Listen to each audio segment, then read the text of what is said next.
Now we're going to be doing eyebrows. So to go into the eyebrows, the first step is to go ahead and use a setting powder. This is what I'm going to be using. So I'm going to set my brows down first.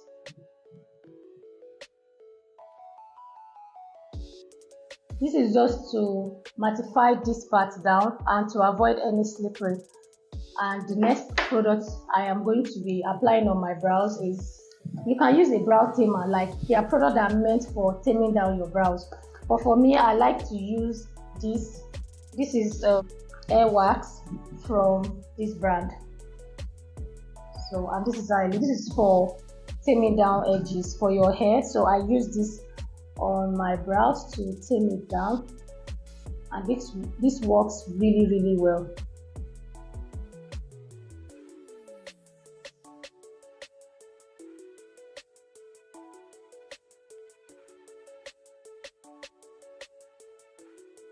And this also further keeps your brows to stay in place.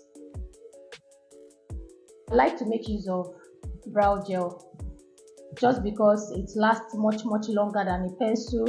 And my old fave that I'm still using, that I still like and still love, is Carrot. It's 2-in-1. This is the brown one for the brows and this is the black one. But this is what I do.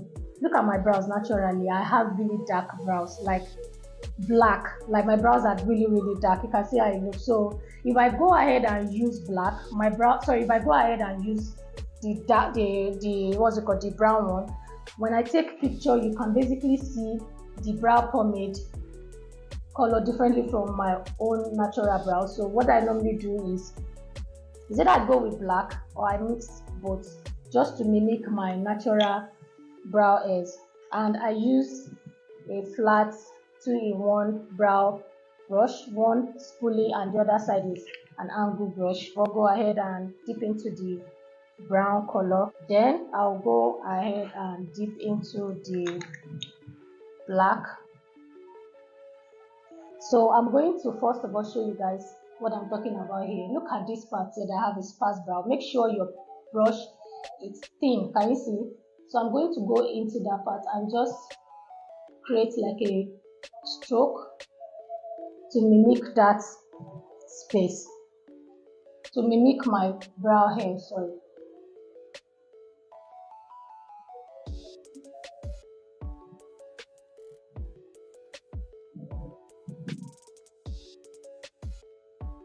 So I'm going to draw the brows.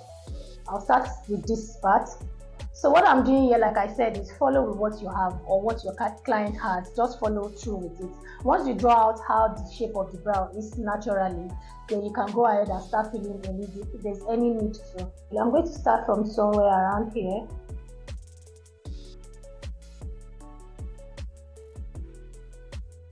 Then the top side.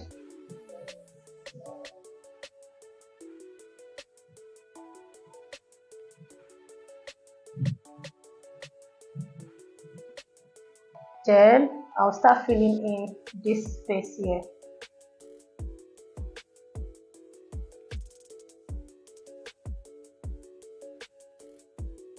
So there's no point of me going into my brow here. I'm not going to do that part.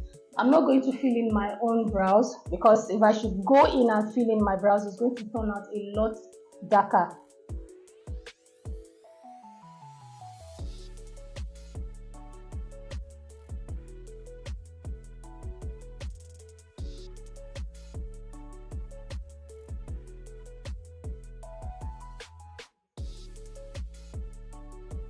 So guys, to the front part of the brows, see how far each brows are to each other. So for me, this is how my brow is naturally, or maybe because of the way I usually like have my brows before, maybe that's why I make them to be further apart. I don't know, but this is how.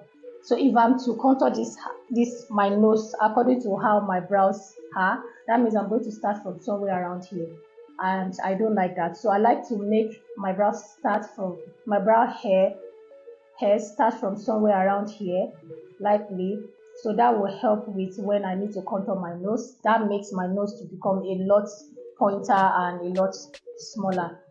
So what I'm going to be doing here is I'm going to go ahead and fill in the front part. For this part, I'm not going to be using the black gel liner. I'm using just the brown. As you can see, I'm using just the brown. And as I'm doing this, I'm going to make sure I use a very light hand so this front part doesn't become as dark as this one, because look at my hair here, it's a little bit lighter than what I have here. So we're going to follow up on what we have on this part. So I'm taking this lightly and I'm going to start stroke.